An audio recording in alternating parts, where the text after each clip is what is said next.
pumping up a PCP rifle is no joke. It's serious work. So every 12 shots, I pump it up again, and it takes quite a while. Last time I pumped it up, it was 60 shots. So here's my pump, and there's my fill probe, and I'll push it right in here and push that plug out. And that's to protect the inside of the air cylinder. I'm brand new to PCPs, so that will push that out, and that's where that fills up. So I suggest you have something to protect your fill probe out here in the elements.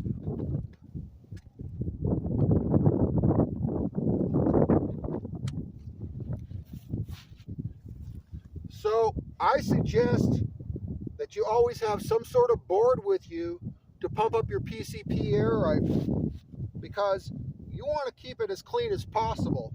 I suggest you have some sort of cardboard to lay your PCP on when you fill it up out in the outside. PCP is way more susceptible to dirt and problems with dirt and junk getting in your rifle. You don't want to get that in there. Compared to a brake barrel, a PCP is a lot more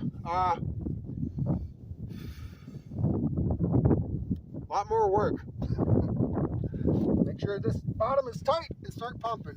Oh, by the way, when I first got this pump, I had to use a pot holder because they didn't ship screws for my handle. I had to do it one-handed.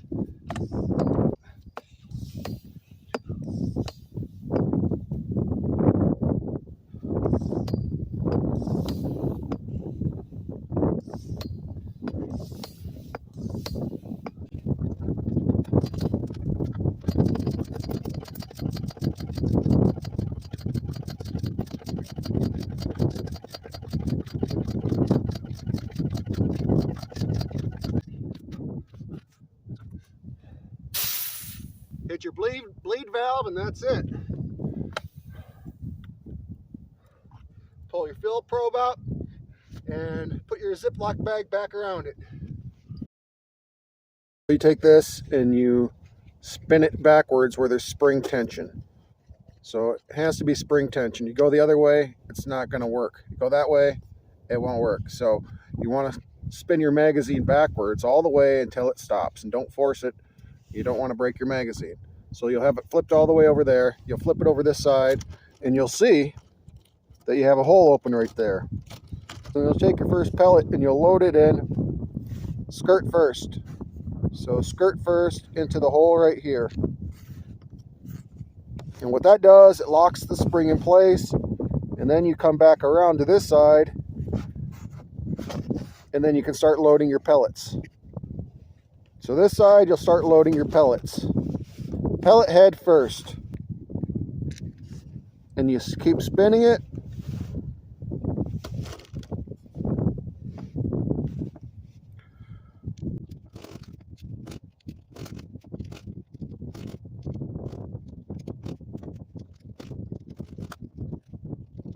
Got them all in there. And you can carry this around in your pocket because it's under spring tension, and that won't fall out, hopefully.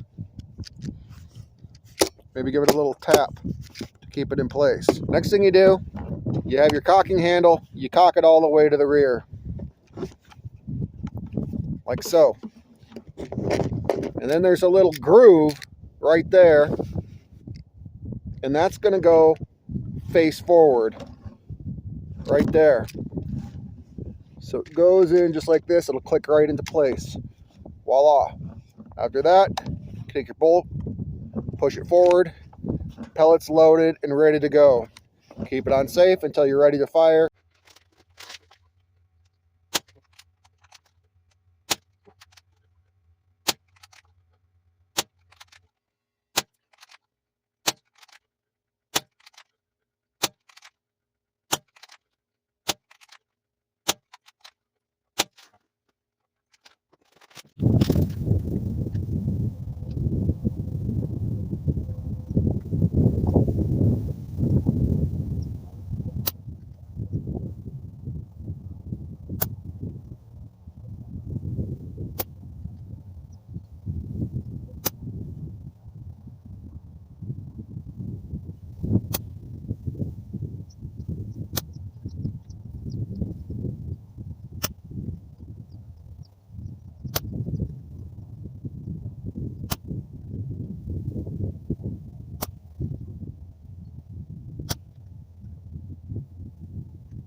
That was with the Crosswind Premier hollow point pellets. It was 30 yards. The wind is gusting 10 to 17 miles per hour out here. It's a balmy 37 degrees. Some of those shots looked horrible, but 7 out of the 12 shots fit under a quarter. Well, that second magazine that I shot through, that was maybe a little tighter. I did that without repumping it. So a quarter covered up all of that. Covered up everything except for 3 shots. So that's still pretty good out of 12 shots. This is the second time I've been out shooting this. The first time I want to put my quarter in my pellets. The first time I was out shooting the Hatsan Flash was with my son, and it was cold out. It was like 20 degrees. The wind was blowing like it is now. And to sight in the scope, I have a Hammers. It's a 4 to 12 by 40 with the adjustable objective up front. So to sight it in, we started at 15 yards, and I had to get the scope sighted in, of course. So I had to bring it up a few and over. But the last 8 shots went through almost a pellet-sized hole at 15 yards, which is nothing for a good PCP air rifle, from what I've learned. And so it was tack driving. We moved back to 25 yards, and it was off a little bit, and I think it's because of the scope. I had to learn that I had to knock on it after every adjustment to make the tubes move, make the spring settle in place. So I've been reminding myself to do that because these scopes are designed for springers. So knocking them around a little bit helps improve that. So when I first got this rifle, it came with air in it. So I'm trying to remember everything and tell you everything about it. So when it first came to me, I'm going to back up again. You know, I had always said as a spring piston rifle person that I probably would never get a PCP. I didn't care whether I did or not, but Hatsan USA had this Hatsan Flash. They had it on sale for $110. And I would buy a good pump-up rifle if it was powerful enough and accurate enough for $110. And I wasn't going to pass that up. They had a 3-stage pump.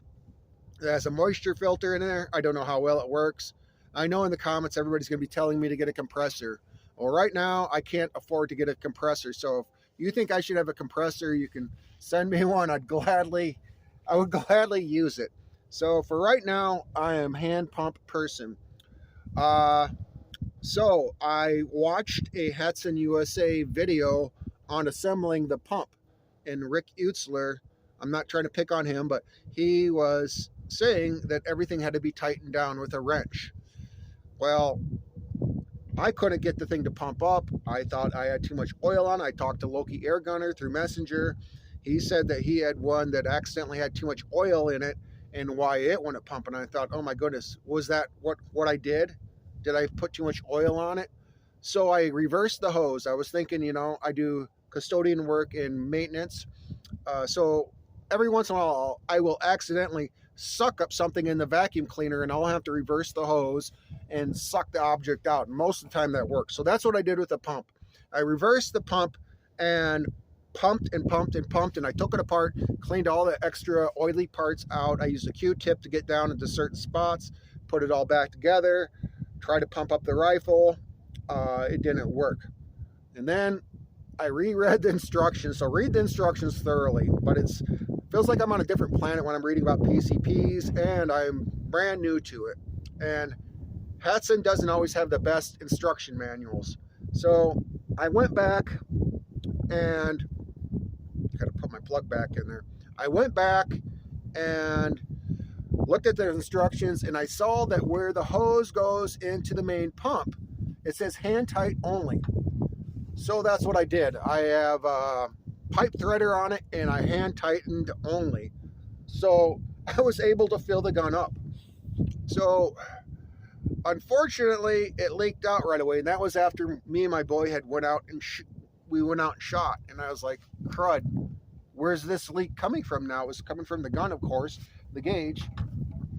I didn't show you, there's a pressure gauge under there. You don't fill it up past the red, right up to the edge of that. So I tried to pump it up and the air leaked out. So I started watching videos on taking it apart, and I started to do that. I took the stock off, and there's a little screw. There's a little screw right down here. It's a degas screw. So I started to loosen that up, and it hissed, and I stopped right away. I tightened it back up. I was like, you know, I should do a bubble test. So I did the bubble test, couldn't find any leaks, put the Fill Pro back in, pumped it up, and it stayed full for over 3 days now, 3 or 4 days straight now. So I was like, well, you know, it's a balmy 37 degrees today, and the wind's only 10 to 17 miles per hour. And, you know, it's a little chilly sitting here in my sweater, but I figured, why not? I can hack it. So I'm out here and shooting my target, and I'm seeing I'm going through the same hole. This thing has a lot of juice. This rifle is averaging 33 foot-pounds of energy. It was putting these Crosswind Premier hollow point pellets out at way over 1,000 feet per second. The highest shot I saw was 1,047, and then the first several were over 1,000 feet per second. And maybe that's why I got those flyers. And I have watched videos on adjusting the hammer spring, and I talked to my friend David Fisher, and he had said that maybe I should back off on the hammer spring. And I said, well, you know, for one, I want to see what it will do. I want to experiment and see what this will do. Will this ever win me over my brake barrels and springers? No. I think that a PCP is a great tool, but I think that I think that spring piston rifles are like barbells, and PCPs are more like machines. Barbells build strength, and through practicing with them, you're going to learn how to hold it right. You're going to focus on trigger control. You'll have to focus on natural point of aim. And when you apply all those shooting characteristics, qualities, skills, I believe it's gonna help transfer over to your PCP shooting. So if I ever had to pick one, a Springer or a PCP for a survival weapon or hunting tool, I would choose a Springer every time. It's just so much less fuss and muss. I cock the barrel, put the pellet in, and shoot it. So a good high quality spring piston rifle like an HW95 or HW80, I would pick that for hunting in a survival situation every day. This PCP is fun. It's my first adventure into PCPs.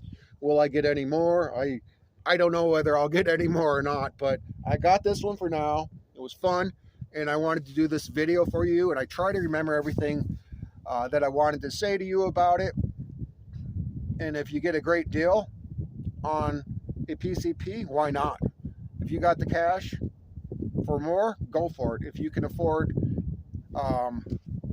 your big bottles to fill up, your tanks, your air tanks, and you got your compressors, go for it. Right now, I can't afford that stuff, and that's the way it is. But I'm having fun out here today, and I'm thankful to God for this. I'm thankful to God for a lot of blessings He has done for me lately. Praying for certain things like a free clothes washer, free freezer, and I got those. And then my vehicle broke down, and I prayed my wife prayed that we would